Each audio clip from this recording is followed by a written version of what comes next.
El título de la predicación de esta mañana se llama El precio por la iglesia, que es un tema que vale la pena estar recordando, y creo yo que esta época del año, hermanos, es muy buena para que cada uno de nosotros, ustedes y yo, estemos conscientes de lo importante que es estar aquí, hermanos, congregados el día de hoy. Por eso es que le puse como título El precio de la iglesia. Dicen que hay que dar honor a quien honor merece.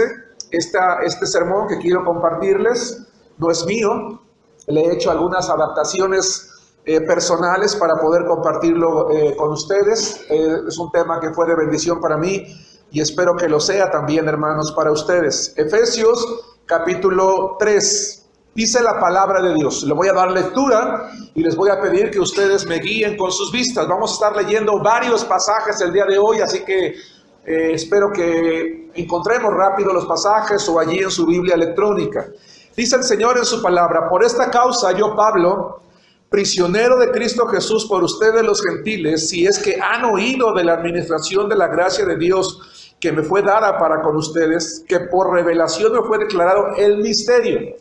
Paréntesis, hermanos, en la Biblia, en diferentes epístolas y en diferentes cartas se utiliza la palabra misterio. Un misterio en la Biblia, especialmente en el Nuevo Testamento, no es algo místico. En la Biblia hay varios misterios de los cuales se hablan los autores de la Biblia. Un misterio es algo que no se conoce o de lo cual no se sabe, a menos que Dios, por medio de su Espíritu Santo, lo dé a conocer. Es decir, es algo que hasta ese momento no se sabía, no se conocía, no se tenía ni siquiera la idea de su existencia o de su funcionamiento, y que para poder comprenderlo se necesita la sabiduría de Dios a través de su Espíritu Santo para saber qué es eso de lo que se va a hablar. ¿Sí me explico? Y lo digo porque en la siguiente porción que vamos a leer, por lo menos en 4 ocasiones se va a utilizar nuevamente esta palabra. Dice entonces el versículo 3, que por revelación me fue declarado el misterio, como antes lo he escrito brevemente. Leyendo lo cual pueden entender cuál sea mi conocimiento en el misterio de Cristo. Misterio que en otras generaciones no se dio a conocer a los hijos de los hombres, como ahora es revelado a sus santos apóstoles y profetas por el Espíritu.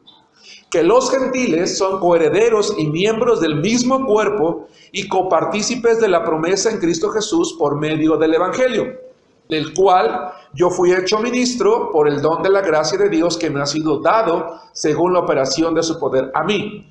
Que soy menos que el más pequeño de todos los santos, me fue dada esta gracia de anunciar entre los gentiles el evangelio de las inescrutables riquezas de Cristo y de aclarar a todos cuál sea la dispensación del misterio. Dispensación.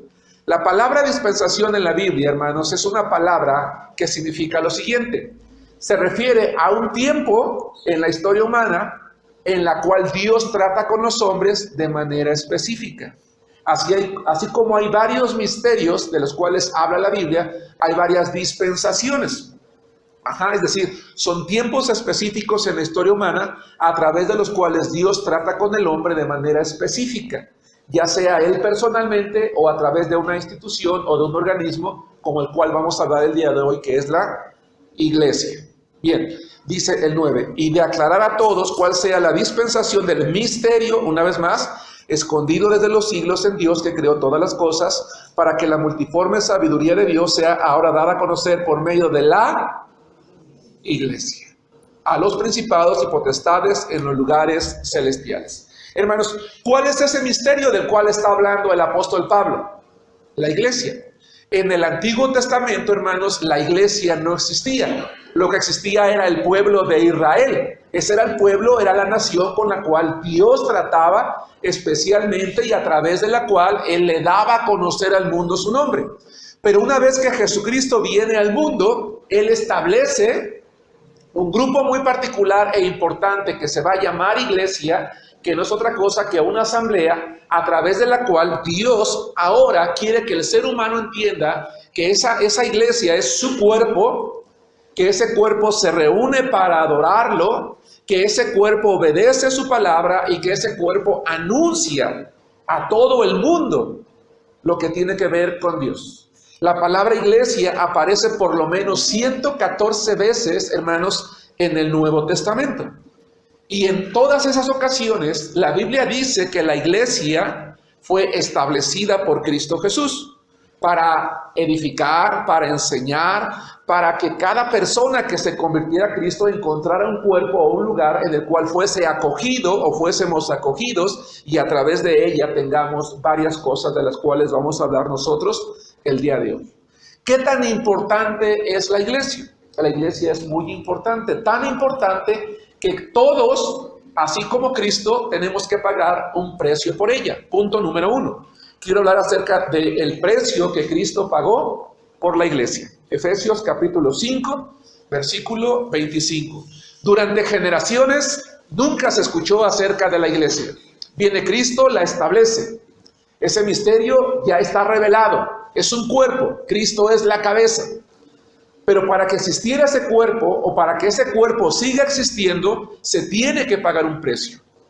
Punto número 1, el precio que Cristo pagó por la iglesia. Efesios capítulo 5, versículo 25. Estamos en el 3, es muy sencillo, vamos a avanzar al capítulo 5, versículo 25. Y vamos a recordar lo que dice este pasaje de la Escritura. Quiero tomar en cuenta la segunda parte del versículo, pero lo voy a leer todo. Dice, maridos, amen a sus mujeres. Y quiero que veamos la siguiente parte. Así como Cristo amó a la iglesia y se entregó a sí mismo por ella. Hermanos, la pregunta que quiero plantear en este momento, de la cual no espero una respuesta, es la siguiente. ¿Es importante la iglesia? Y si lo es, ¿qué tan importante? La iglesia es absolutamente importante. Es tan importante que Cristo pagó un precio muy alto por ella. Hermanos, hay personas que hoy en día están dispuestas a pagar precios muy altos por cosas que a mi juicio, tal vez no al de ustedes, pero a mi juicio, pues son insignificantes. Por ejemplo, Van Gogh, aquellos que saben de pintura, un pintor extremadamente famoso, pintó algunos cuadros. Cuando él vivía a nadie le interesaban, pero cuando murió esos cuadros se hicieron, él se hizo muy famoso. Un Van Gogh hoy en día puede costar $50 millones. Hermanos, con $50 millones, los que estamos aquí, yo viviríamos durante un buen tiempo, sin ningún problema. Pero hay quien tiene la capacidad económica y considera que es algo relevante y la paga. O sea, si me explico. Una botella de vino que se puede caer en cualquier momento y el líquido derramarse, pero que es una cosecha 1950 o 1800, anda costando en promedio $10,000, $15,000. ¡Wow! Con trabajo a completo para la Red Cola, que vale creo que 18 o 21, ¿no? Y la tapo rápido cada que sirve un vaso porque se le sale el gas y ya no sabe a nada. Pero alguien paga $10,000, $15,000 por una botella de vino. ¿Por qué? Porque le parece algo relevante, algo importante. No sé si me explico. Hay quien paga, hermanos, $1 millón por un coche. Bueno, algunos apenas llegamos a bicicleta y la estamos engrasando y le estamos allí ya medio arreglando porque pues no nos alcanza para más, pero hay quien tiene la capacidad de pagar eso y lo paga porque considera que es algo relevante. Es más, yo estoy seguro que varios de los que estamos aquí en algún momento hemos comprado algo y dicen, oye, pero ¿cómo pagaste tanto por eso? Y tú dices, pues porque me gustaba, porque lo quería. Y a lo mejor pagas $5,000 por unos tenis, a lo mejor pagas $10,000 o $20,000 por un teléfono y dices, ¿pero por qué pagas eso? Pues porque me gustó, porque es algo apreciado para mí y lo pagas. Pero hermanos, nadie daría su vida por comprar algo. Yo no he sabido una persona que diga, oye, quiero tener un Van Gogh y no me alcanza el dinero, pero mira, te ofrezco mi vida, mátame, pero dame ese cuadro. No, pues ya no tiene sentido. Nadie ha dado su vida por comprar algo. Pero Cristo Jesús dio su vida por la iglesia. Porque la iglesia no es este edificio, la iglesia, esto es el templo. La iglesia es ese organismo compuesto por personas redimidas, salvadas y bautizadas en el nombre de Jesús, que nos congregamos en un lugar específico para escuchar su palabra y para que nosotros como iglesia, como cuerpo de Cristo, llegásemos a existir. Hubo alguien, Dios hecho hombre, Jesucristo, que lo consideró tan valioso que dice la Biblia que murió en la cruz por nosotros. Entonces, a la primera pregunta, que fue, ¿es importante la iglesia? La respuesta es sí. Y la segunda, ¿qué tan importante como para que Cristo Jesús muriera por ella? Y yo, una persona insignificante, a través de mi fe, puedo ser miembro de ella por gracia gratuitamente. No tengo que pagar un costo de admisión, hermanos, como en un club, donde una membresía puede llegar a tener un precio muy alto. Yo puedo ser miembro de un club y en ese club tengo derecho a ser atendido. Recuerdo, hermanos, cuando antes de trabajar como pastor, trabajaba en un banco, yo tenía la oportunidad de ir al club de banqueros. Si yo llegaba al club con mi familia, tenía derecho al uso de las instalaciones y a que nos atendieran y nos sirvieran. ¿Por qué? Porque como miembros del club podemos tener derecho a eso. Pero en la iglesia no se compra una membresía, es gratuita. Todos accedemos a ella. No hay un costo de admisión, el costo lo pagó Cristo. La diferencia es que en la iglesia no venimos a ser atendidos, venimos a servir. Y debemos de sentirnos gozosos por poder servir al que murió por nosotros, a Cristo. Hermanos, la iglesia es tan importante que cada uno de nosotros debemos de recordar que si Cristo pagó su vida o dio su vida por ella, entonces yo debo de aprender a valorar a la iglesia en mi vida. Yo no creo que una vez que alguien compra un Van Gogh o un vino de $15,000 o un carro de $1,000,000, lo arrincona por allí, ¿o sí? Lo bota por allí. Habitualmente se tienen en cajas fuertes, por ejemplo. O se pagan altas cantidades de seguro. ¿Por qué? Porque tiene un precio, porque tiene un valor. Se cuida, se está al pendiente. Hermanos, el ser parte de una iglesia nos debe de llevar exactamente a lo mismo. A cuidar aquello que tuvo un precio muy alto. En este caso, la sangre de Cristo Jesús.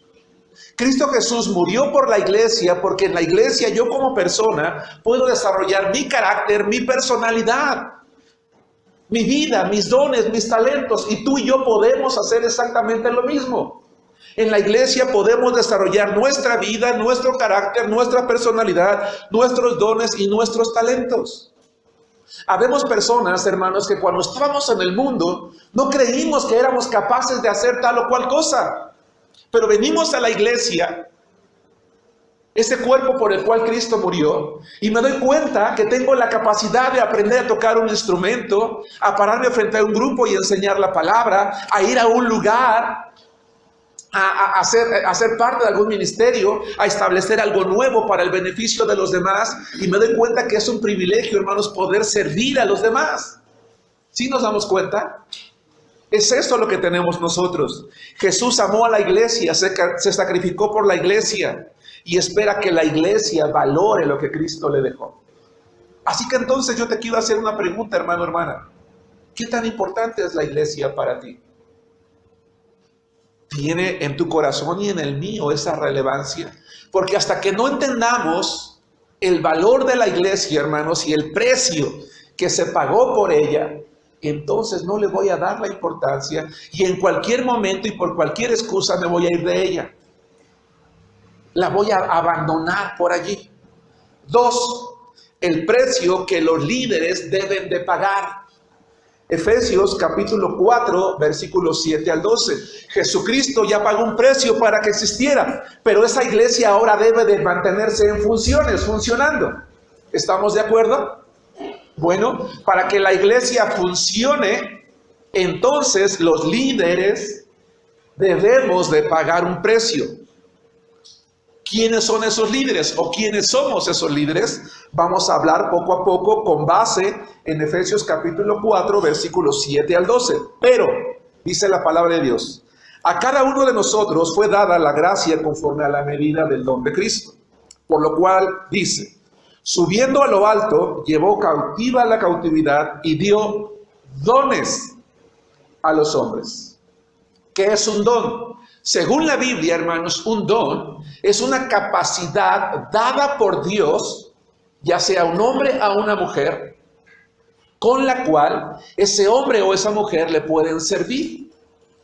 No es lo mismo que el talento nato. Todos ustedes y yo cuando nacimos con ciertos talentos. Pero cuando llegamos a la iglesia, Dios nos da dones para poder servirle. Y eso de que subió, ¿qué es? Sino que también había descendido primero a las partes más bajas de la tierra. El que descendió es el mismo que también subió por encima de todos los cielos para llenarlo todo.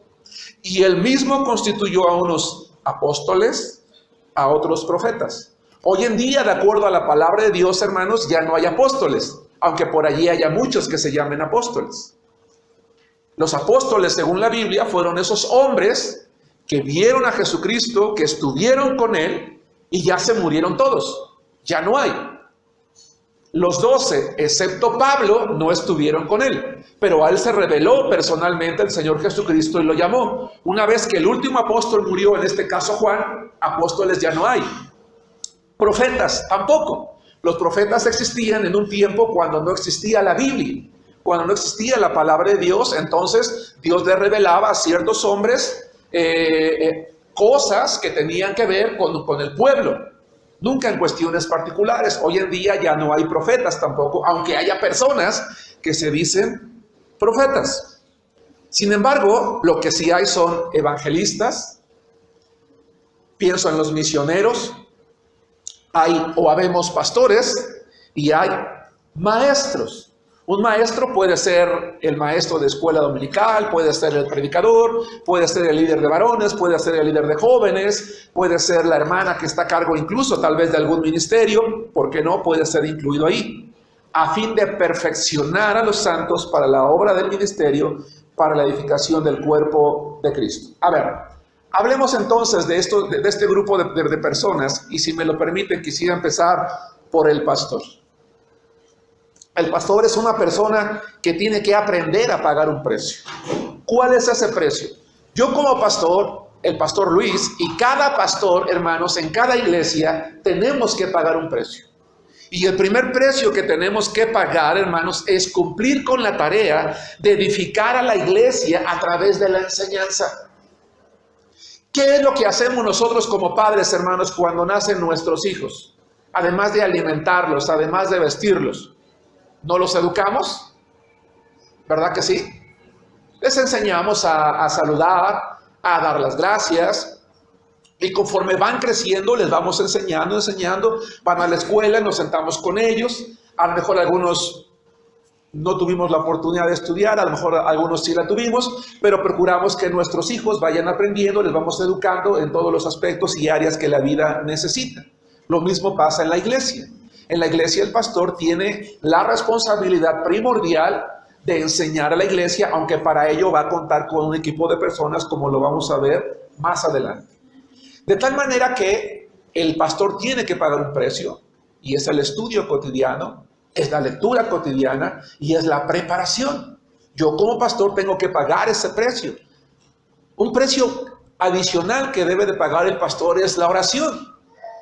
De tal manera que tengo la responsabilidad, y lo hago, ¿verdad?, de orar por cada uno de ustedes, por sus familias. Suelo orar por los niños, por los adolescentes, por los jóvenes, por los adultos, por los ancianos, incluso por los hermanos que no vienen. Yo oro por ellos, sea que tengan poco tiempo o mucho tiempo que no vienen, yo oro por ellos. Yo oro por las familias que algún día fueron parte de la iglesia y que ya no están aquí con nosotros, yo oro por ellos. Y le pido a Dios que un día los traiga de vuelta. Tengo que pagar ese precio. Procuro estudiar, procuro leer, leo mi Biblia. Estoy por terminar la tercera ocasión de este año. Independientemente de eso, suelo leer un promedio de 25 o 30 libros al año, que que tienen que ver con la familia, que tienen que ver con la consejería, que tienen que ver con la educación de los hijos, que tienen que ver con muchas cosas, independientemente de otras cosas con las cuales yo estudio. He procurado prepararme también en ese sentido porque entiendo la responsabilidad que tengo como hombre de Dios. Es un precio.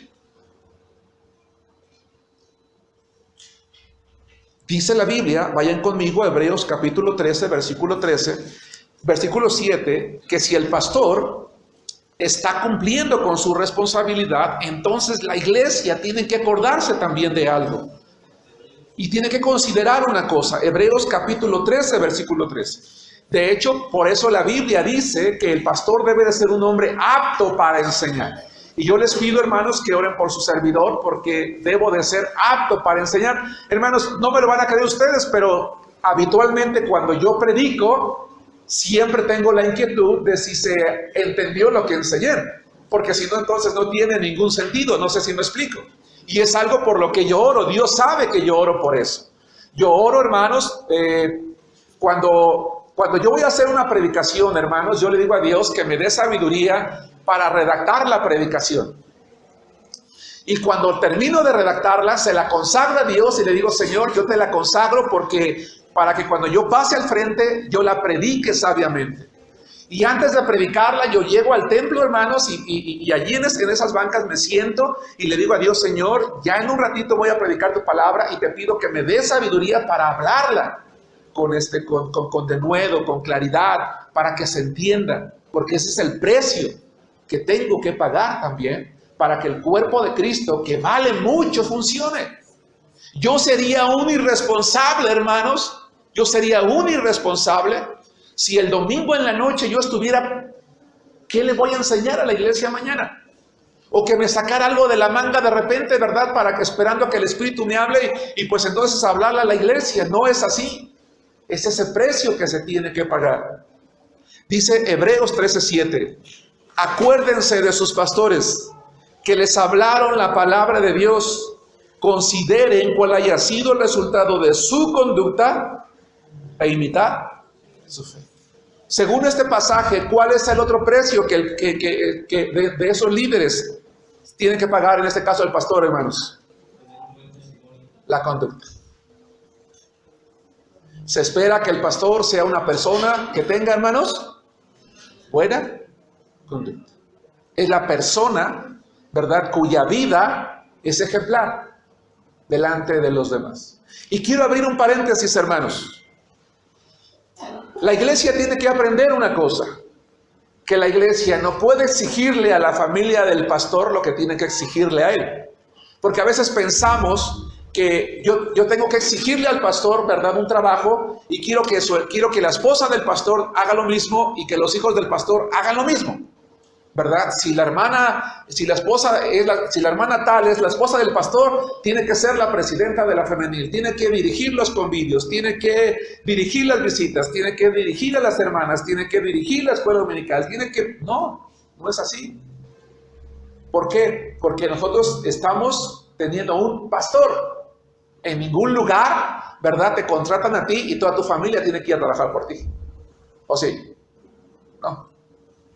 Ahora, no quiero decir que el testimonio de la familia, la esposa y los hijos del pastor, no sea bueno. Debe de ser bueno. ¿Qué tan bueno? Como el de cualquiera en la iglesia. ¿Sí me explico? Porque a veces queremos que los hijos del pastor no sean santos, sino sean santísimos. Es decir, ellos no se pueden equivocar, no pueden hacer una travesura, no pueden contar un chiste. ¿Por qué? Pues son los hijos del pastor.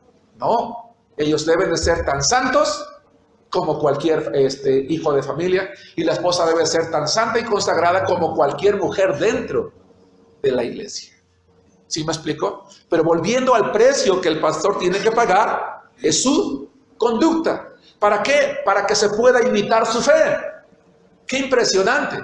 La Biblia dice que no tenemos que mirar a los hombres, hermanos, sino que tenemos que mirar a Cristo. Pero vivimos con hombres y definitivamente los vamos a ver. Y entonces el precio que el pastor tiene que pagar es que los demás lo estén viendo. ¿Para qué? Para que se convierta en alguien a quien un niño, un adolescente, un joven, una señorita quiera imitar. ¿Sí nos damos cuenta? en su conducta. ¿Para qué? Para que se imite su fe. Versículo 17 del mismo capítulo 13. Acuérdense, hermanos, de sus pastores. Oren por ellos, oren por nosotros. Eso significa, eso es la idea.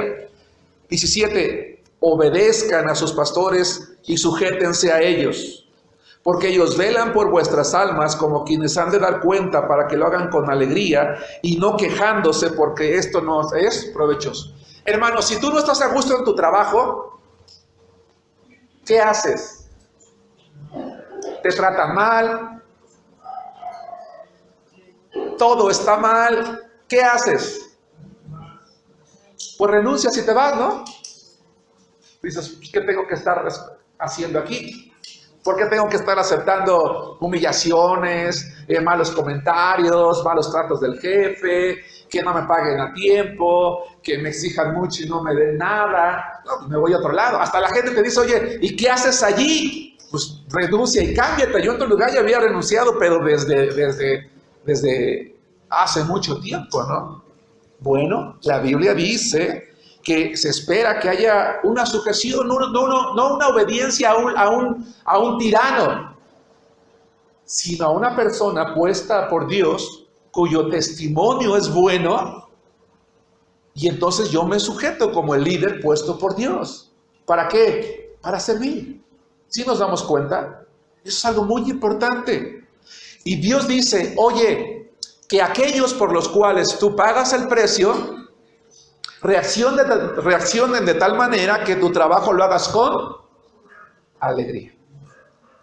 Oye, qué maravilloso, ¿no? Voy a ir a predicar el domingo, voy a dar una clase de escuela dominical, voy a dar una clase de discipulado, voy a hacer esto y voy a pagar el precio porque me regocijo de poder hacerlo, porque hay una reciprocidad.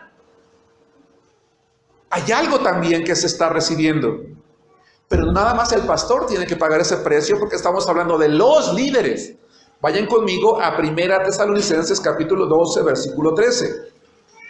Hermanos, les hablo a los predicadores, a los maestros de escuela dominical, a los líderes de ministerio, a los encargados de la alabanza, de la dirección, a todos aquellos hombres y mujeres en la iglesia que tenemos una responsabilidad.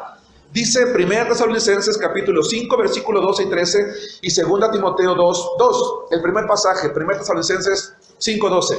Les rogamos, hermanos, ¿sí están allí? 5, 12. 1 Tesalonicenses 5, 12. Voy a esperar unos segundos porque me interesa que todos leamos este pasaje. Dice así la palabra de Dios.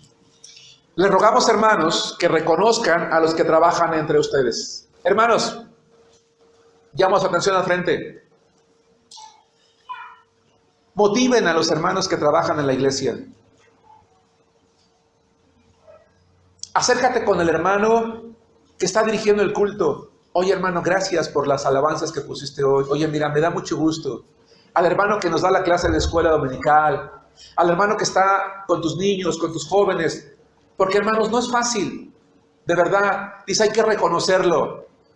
Hermano, te doy las gracias por el esfuerzo que haces para, mira, darnos una clase dominical, para predicarnos, para que tú le enseñes a mis hijos. Oye, mira, gracias porque estás allí ensayando los cantos y estás tocando y estás dirigiendo y nos estás motivando y estás enseñándolos. Dice la Biblia, hay que reconocerlos, hay que darle las gracias.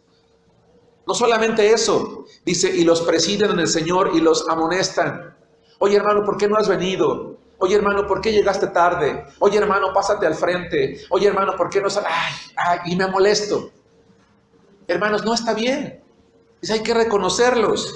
Dice, y que los tengas, ¿en qué dice? Que te caigan gordos. Ay, el hermano ya va a empezar otra vez con lo mismo. No, dice que los tengas en mucha estima y amor por causa de su obra, de su trabajo. Tened paz entre ustedes. Hermanos, ¿saben qué bonito se siente cuando alguien se acerca y te dice, hermano Germán, qué bonito estuvo el sermón de hoy, fue de bendición para mí? Hermano, lo que usted predicó el día de hoy, lo necesitaba. Yo oraba en la semana y le decía al Señor que me hablara, que me diera una respuesta a lo que yo quería, y el domingo hasta parece que ¿quién le dijo? Eso es lo que yo quería, es justo lo que necesitaba, hermano. O a lo mejor te incomodó o me incomodó, hermano. Híjole, de verdad que doy gracias por la predicación de hoy, por la clase de hoy, hermano, porque, pues, híjole, sí sentí duro las pedradas, como dice por ahí un hermano, pero yo lo necesitaba. Esas palabras eran para mí. Gracias. Porque ahora sé cómo guiar mi vida, qué decisión tomar, qué rumbo ir, hacia dónde ir, qué corregir. ¿Sí me explico? Gracias. Hermano, acércate con todos los hombres y mujeres de la iglesia que estamos al frente. De ellos también se espera otro precio. 2 Timoteo 2:12 dice lo siguiente. Está allí muy cerquita. Segunda epístola de Pablo a Timoteo, capítulo 2, versículo 12. Acércate con los hermanos que van a ser misioneros, anímalo, ora por ellos. Dile, hermano, oye, cómo aprecio que vais a dejar tu vida, tu carrera, tu oficio, para irte para predicar de Cristo. Dice 2 Timoteo 2:12, lo que has oído de mí ante muchos testigos, esto encarga a hombres fieles que sean idóneos para enseñar también a otros. ¿Qué precio tienen que pagar los líderes en la iglesia, hermanos? Ser fieles, ¿qué dice? E idóneos. Hermano, si nada más vienes al templo cuando te toca dirigir, entonces no eres fiel y no eres idóneo. Si nada más llegas temprano cuando te toca predicar, entonces no eres fiel y no eres idóneo. No sé si me explico. No, fiel e idóneo es que está allí siempre. Cuentas con él siempre, está listo siempre. Hay un precio, hermanos amados. Si tú eres predicador, maestro, cualquier tarea, hermano, santifiquémonos juntos, oremos, sirvamos al Señor, que la iglesia esté segura que ese hombre, esa mujer que está en un salón de clases, es alguien que sea santificado para Dios, que habla con autoridad la palabra del Señor, que dice, hermanos, yo he pasado esto, he vivido esto, y sé que no es fácil, lo hago por ustedes. ¿Me estoy explicando, hermanos? Hay un precio y se busca a otros fieles e idóneos. A lo mejor yo no soy idóneo para una cosa, pero puedo serlo para otra. Si ustedes se han dado cuenta, hermanos, ya no es el mismo número de varones que al principio estaban dando clase de escuela dominical. Algunos ya lo hicieron menos, algunos sinceramente me dijeron, pastor, pues la verdad es que no es lo mío. No pasa nada, no hay ningún problema. Pero ya tuviste la oportunidad, ya pudiste descubrir si es tu don o no. Si lo es, sé sincero contigo mismo y santifícate más. Si no lo es, hermano Germán, pues la verdad es que esto no es lo mío. Yo creo que tengo que buscar otra cosa, pero voy a pagar el precio. ¿De cuál es esa otra cosa? 3, el precio que los miembros deben pagar. Ya hablamos del precio que Jesús pagó, su vida. ¿Vamos bien, hermanos? Ya hablamos del precio que los líderes pagamos, el testimonio, la preparación, el estudio, la oración, la santificación, la entrega, la dedicación, la idoneidad, la fidelidad, para que entonces la iglesia que recibe lo que nosotros damos, reciba buena comida, buen alimento espiritual, y entonces se cumple el propósito. Pero también los demás pagamos un precio.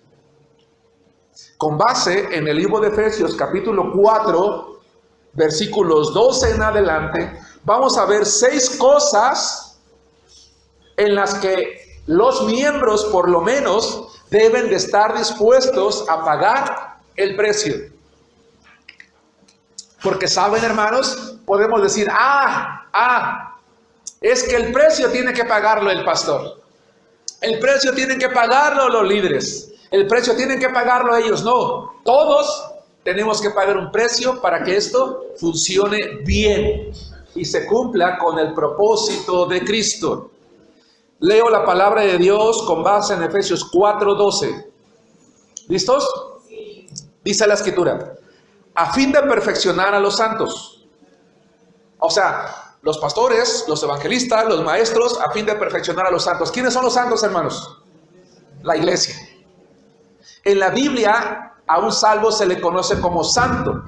Estamos acostumbrados a que un santo es la figura de alguien que se pone en un nicho y se le adora. Eso no es un santo. Un santo es una persona que ha reconocido sus pecados, se arrepintió de ellos, le ha pedido perdón a Dios, ha recibido a Jesús en su corazón como su Salvador personal y ahora es un hijo de Dios. Ese es un santo, es decir, y santo es apartado para Dios. Ustedes, si han recibido a Cristo, somos santos, dice, a fin de perfeccionar a los santos, entiéndase la iglesia, hay un propósito, ¿ya se dieron cuenta? Ahí hay una cláusula. Corríjanme aquellos jóvenes que son buenos en español. Para es una conjunción, ¿verdad? Para, ante, por, con, contra, desde, sí, ¿verdad? Es una conjunción. Ok. Es una conjunción que une, es una conjunción de propósito incluso. Para la obra del ministerio. Para la edificación del cuerpo de Cristo. Y el primer precio que hay que pagar hasta que todos lleguemos a la unidad de la fe. El primer precio que la iglesia debe de estar dispuesta a pagar, ¿cuál es? La unidad. Que todos lleguemos a la unidad. Hermanos, ¿qué significa la palabra todos? ¿Qué incluye la palabra todos? ¿La fila de la derecha, la del medio o la de la izquierda? Para saber a cuál pasarme y que no incluye, ¿no? ¿Cuál no incluye aquella? Pues vámonos para allá. No, dice la Biblia que en la iglesia todos debemos de estar dispuestos a alcanzar la unidad y todos nos involucra a todos. Hermanos, la división termina con todo. Pero la unidad hace que todo funcione bien. Va de nuevo.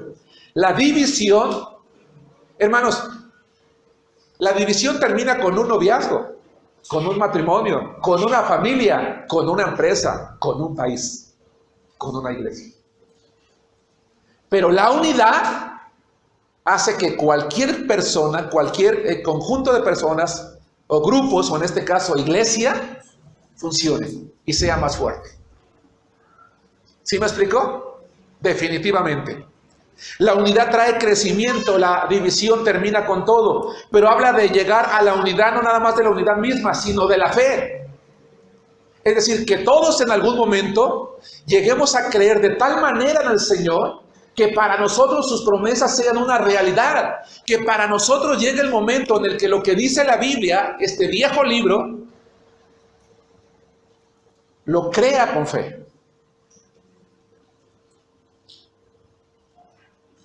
Y este es un buen momento para hacer un comentario, hermanos. Y lo he hecho en otras ocasiones, así que no es nuevo. Las personas estamos muy dispuestas a creer lo que el mundo nos dice. Estamos muy dispuestos a creer lo que la escuela dice, lo que la ciencia dice. Pero nos cuesta mucho creer lo que Dios dice. Y precisamente el precio que yo como miembro de la iglesia debo de estar dispuesto a pagar es crecer en fe de tal manera que yo crea en la palabra de Dios porque Dios lo dice. Tener fe no es fácil, hermanos. Menos cuando Dios nos hizo personas racionales e inteligentes. ¿Cómo puedo tener fe cuando voy a la escuela y en la clase de biología, en la clase de ciencias, en la clase de matemáticas, en la clase de filosofía, en la clase X, me enseñan muchas cosas que me ponen en duda con lo que yo he aprendido desde niño como joven respecto a Dios? ¿Sí nos damos cuenta? Y máxime cuando en mi cabecita empiezo a cuestionarme y preguntarme y aprender y ver cosas que yo antes no sabía. Yo de niño crecí en la iglesia leyendo la Biblia, escuchando historias de la Biblia, escuchando a la predicadora, al pastor, pero llego a la iglesia, llego a la escuela y escucho cosas que no sabía que existían, pero que ahí estaban, y ahora entran a mi cabecita y me empiezo a cuestionar y a preguntar y se empieza a revolver. Y en lugar de afirmarme en la fe, empiezo a llenarme de todo lo demás. ¿Sí nos damos cuenta? Hermanos, yo nunca he dicho como pastor y jamás lo voy a decir que el cristiano no debe de cuestionar. Tenemos que hacerlo porque por eso tenemos una mente y una capacidad racional. ¿Sí me explico? Pero al final de cuentas, también tenemos que orar a Dios para que incluso aquellas pequeñas o grandes cosas que no entendemos, creamos por fe. Porque si ustedes me preguntan, hermano Germán, quiero que me expliques con claridad cómo es el cielo, yo puedo hacer 50 presentaciones y aún así no voy a poder decírtelo. Pero por fe sé que el cielo es el lugar donde Dios está, punto. Hay cosas que se pueden explicar racionalmente, hay cosas que no. ¿Y para eso qué se necesita, hermanos? Fe. Por eso yo hago un llamado, te hago un llamado como miembro de la iglesia, especialmente si tú estudias y estás en la escuela, a que tengas la confianza de acercarte conmigo como pastor. Hermano, es que mira, en la prepa, en la facultad, estoy aprendiendo esto y tengo dudas, estoy inquieto, acércate conmigo y pregunta, platica. No digas, es que el pastor se va a enojar si le digo que esto y le cuestiono lo otro. No, claro que no. Porque es el precio que tengo que pagar también, ¿sí me explico? Porque la mejor forma y la manera más correcta es aclarar con la Biblia. Pero ¿sabes una cosa? Así como la Biblia se lee sin prejuicios, cuando tú vengas a preguntarle al pastor, tienes que venir sin prejuicios. Porque cuando ya hemos absorbido demasiado conocimiento y este conocimiento ya se puso por encima del conocimiento de Dios, entonces llegamos con prejuicio no a aprender, no a saber, sino a discutir. No sé si me explico. Hermano, yo como pastor no creo tener todas las respuestas, la Biblia sí las tiene. Y seguramente en más de una ocasión me vas a hacer estudiar y desvelarme como cuando era joven. Pero créeme que voy a encontrar la respuesta. Así que nadie puede irse de la iglesia diciendo, es que yo me fui porque no sabía y porque nadie me dijo. Incluso a mis alumnos en el seminario, si alguien ha sido mi alumno en el seminario, no puede decir que se fue porque no sabía. Porque a todos mis alumnos yo les he dicho, tú puedes entrar conmigo y discutir conmigo y yo estoy listo para discutir contigo también. Pero la primera regla es sin prejuicio. Tienes que estar dispuesto a entender y creer. Así como estás dispuesto a creer lo que tu maestro dice, tienes que estar dispuesto a creer lo que la Biblia dice también. No sé si me explico. Y podemos argumentar en lo que quieran. Pero para eso necesito entender que tengo que pagar un precio y ese precio es la fe. ¿Vamos bien? Sí. 2. El segundo precio que un miembro de la iglesia debe de pagar dice, a un varón perfecto. Estoy en el versículo 3. ¿Estamos allí? A un varón perfecto, a la medida de la estatura de la plenitud de Cristo. Hermanos, en la Biblia la palabra perfecto es una palabra griega que no habla sin defecto. Simplemente describe a una persona, en el caso nuestro, que ha llegado a la madurez. Es decir, el segundo precio que un miembro de la iglesia debe de estar dispuesto a pagar es ser maduro, es ser responsable. Si tú me dices, hermano, ya no voy a ir a la iglesia. A ver, hermano, ¿por qué ya no hacía la iglesia? Es que el hermano el otro día que me lo encontré en la calle ni me habló, ni me saludó. Y no puede decirme que no me vio porque hasta, mira, cuando venía así junto a mí le hizo así. Bueno, ahí va, habemos varios como esos, ¿no? Hermano, ya no voy a ir a la iglesia porque me pusieron a orar y el hermano ya sabe que yo no sé orar y a mí me da pena. Y yo le dije que me daba pena y me dijo, hermano, pero inténtelo. No, esas son niñerías. ¿Sí me explico? Y ya vemos algunos que nos alejamos de la iglesia por niñerías, por tonterías. No, dice la Biblia que debemos de esforzarnos por llegar a la madurez. A ser hombres y mujeres, hermanos, que actuamos como adultos, como Cristo. La medida de la estatura no es la del pastor, aclaro, es la de Cristo. Que Dios nos perdone a quienes en algún momento en la iglesia hemos actuado como niños. Porque mientras, hermanos, ¿cómo funcionaría una familia compuesta por niños? Pues para empezar creo que ni funcionaría. ¿O sí? ¿Verdad que no? ¿Qué pasa cuando el chico de 15 años te dice que se va a casar con la novia porque está bien enamorado? Oye, pues si eres un niño. Pero es que la amo, es el amor de mi vida, jamás voy a encontrar a otra como ella o como él. Y si no me dejas casarme con ella, me voy a aventar desde lo más alto de la punta de un bolillo y me voy a cortar las venas con un chocorrol, ¿verdad? Y tú dices, ay, hijo, no sabes ni lo que dices.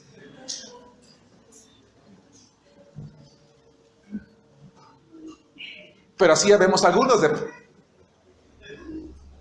pasionales. Dices, ay, hijo, de veras que si supieras lo que dices, no dirías tantas cosas. Porque uno sabe que no va a funcionar, ¿cierto? No va a funcionar. Para que la iglesia funcione, ¿necesita niños o adultos? A gente madura. Madura en Cristo. Ese es el precio. 3. El tercer precio que tenemos que pagar los miembros, en contraparte, no me voy a tardar mucho porque ya lo dice aquí, versículo 14, para que ya no seamos niños fluctuantes, llevados para donde quiera de todo viento de doctrina por estratagema o engaño de hombres que para engañar emplean con astucia las artimañas del error. Hermanos, el tercer precio es no dejarnos llevar de un lugar a otro. Hermanos, en el periódico El Universal el viernes salió una noticia que me llamó la atención. Estuve a punto de publicarla en el Facebook, pero dije, no tiene caso. Salió una noticia en el periódico. Un pastor hace que llene, no sé si ustedes acostumbran a leer el periódico, un tambo así grande, delante de la congregación. Se quita la ropa, se mete y se zambulle. Se zambulle. Y después le dice a la iglesia que tomen esa agua, que porque su cuerpo tiene la capacidad de purificar el agua y con esa agua se van a purificar de sus pecados. Pero por si fuera poco, cada vaso tiene un precio. No vi cuánto, pero sí, sería buen negocio. Ya estoy consiguiendo mi tinaco. Nada más que encuentre uno de buen precio, aunque sea de a pesito por persona, pues ya, sale para las tortas. Pero ¿qué creen, hermanos? La gente pasa, bebe el agua y paga el precio.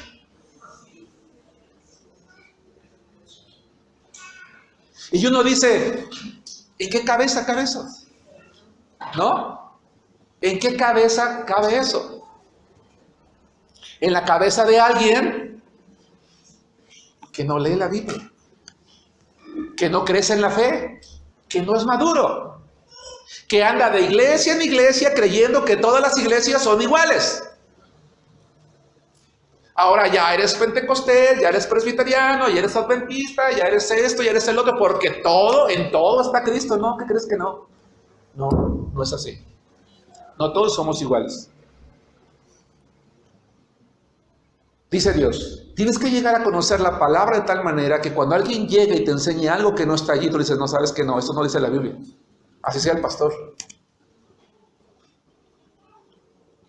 Porque si un día vengo y traigo mi tinaco y me quiero bañar para que la gente se beba el agua, hermanos, ustedes me sacan, perdón por lo que voy a decir, a patadas. Porque eso no es de Dios. ¿Sí me explico? Eso no es correcto. Pero está ocurriendo en el mundo, hermanos. Hay que pagar un precio como miembros de la iglesia y es crecer en el conocimiento de Dios. Pero para crecer en el conocimiento de Dios y en la doctrina, se requiere estabilidad mental y emocional en Cristo. Porque si yo tengo estabilidad mental y emocional, según mis emociones voy a estar llevado de un lugar a otro. Porque aquí me dijeron que me van a orar para librarme de esto. Y acá me dijeron que me van a... Y nos vamos. ¿Por qué? Porque no tenemos esa estabilidad. 4, versículo 15. El cuarto precio. Sino que siguiendo la verdad en amor. El cuarto precio, ¿cuál es? Seguir la verdad. ¿Qué significa seguir la verdad? Primero que nada, hablar sin mentiras, hermanos. Vivir con verdad, ser congruentes. Si yo digo que soy cristiano, voy a vivir como cristiano. Si yo digo que mi matrimonio es cristiano, vamos a hacer un matrimonio cristiano. seguir solo a Cristo, movernos por amor a Cristo, crecer solamente hacia Cristo. Eso es seguir la verdad. 5, versículo 16. De quien todo el cuerpo bien concertado y unido entre sí, por todas las coyunturas, dice que se ayudan. ¿Cuál es el quinto precio, hermanos? Ayudar mutuamente. ¿Cómo puedo ayudar a un hermano?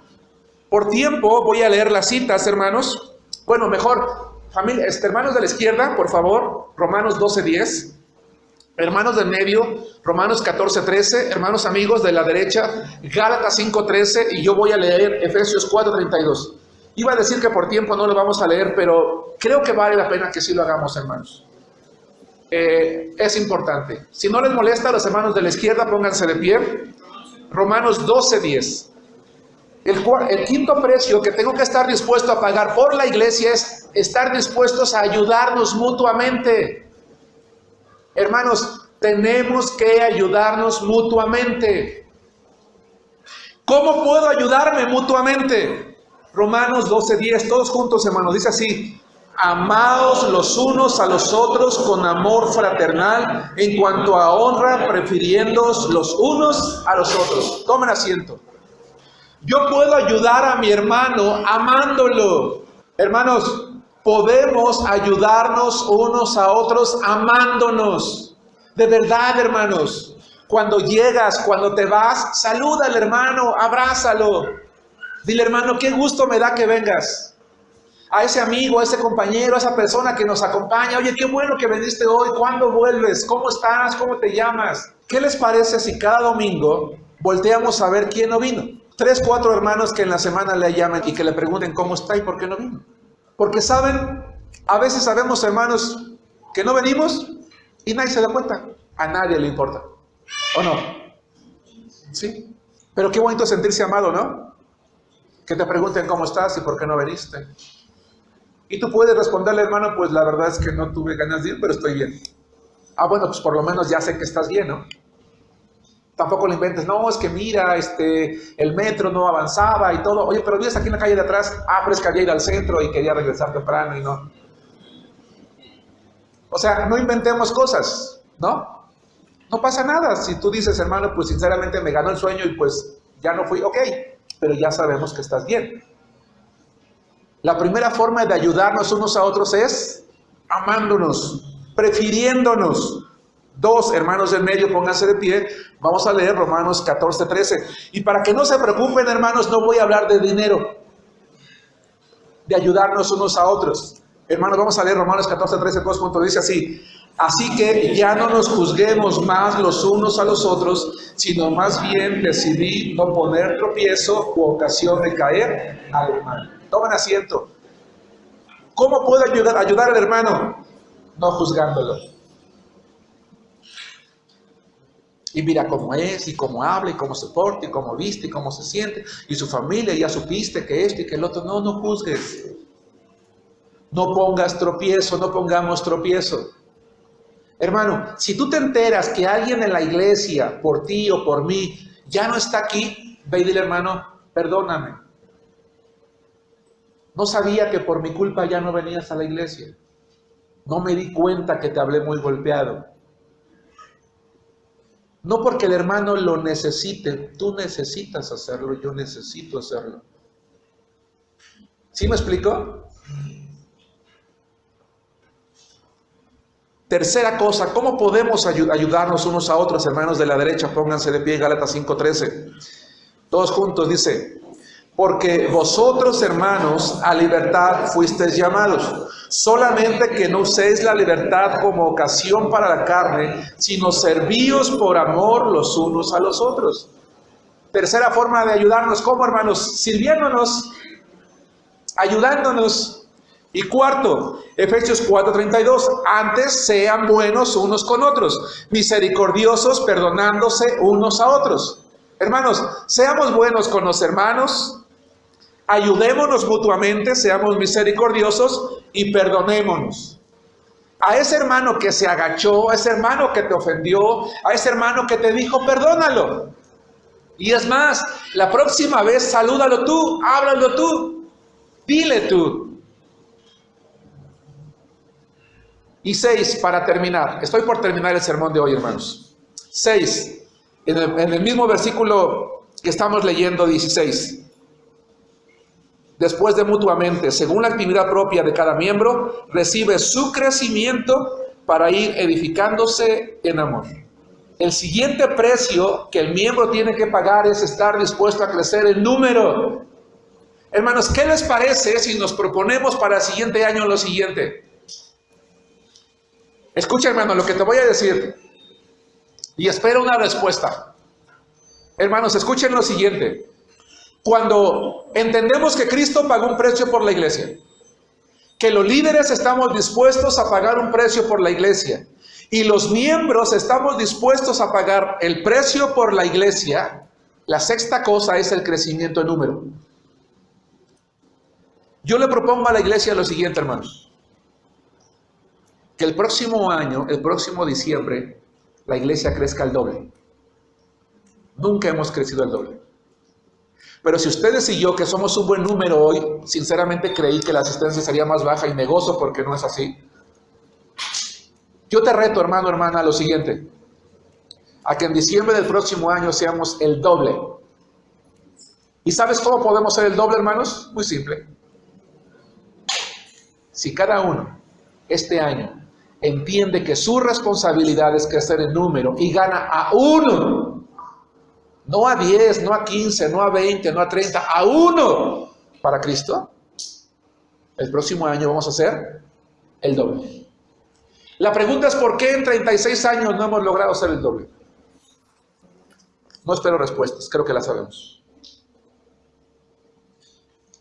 La pregunta es hoy, ¿el mensaje ha sido claro? ¿Hay un precio que pagar por la iglesia? Es maravilloso, hermanos, ser miembros de una como esta. Nuestra iglesia es hermosa. Lo he dicho más de una vez. Tenemos una iglesia maravillosa. Pero para que funcione como Cristo espera, conclusión, todos tenemos que estar dispuestos a pagar, hermanos, el precio. Que Dios los bendiga.